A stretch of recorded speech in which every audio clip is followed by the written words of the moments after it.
Yanayosemwa na majimbo haya yametokea kwa Tanzania nzima, na ni kwa uwezo na shani ya Mungu na jala ya Mungu haya yameweza kutokea, kwa kutufungulia njia, kutupa maono na mawazo na uwezo wa kuona tufanyeje ili haya yatokee. Sasa ndugu zangu, kama ni maendeleo, Tanzania ina maendeleo. Kama ni utashi wa kisiasa wa kuleta maendeleo ndani ya Tanzania upo na utaendelea kuwepo. Niwaombe ndugu zangu, tutunze sifa ya nchi yetu, amani na utulivu.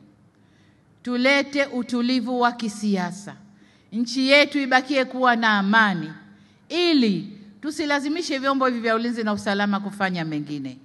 Tutulie, tufanye kazi zetu, tulete maendeleo Tanzania. Mmemsikia balozi hapa wa Ufaransa, ameisifu sana Tanzania tulivu, na kwa sababu ya utulivu wetu, maendeleo yanayoendelea, wao wako tayari kutupa ruzuku na mikopo zaidi ili maendeleo zaidi yafanyike.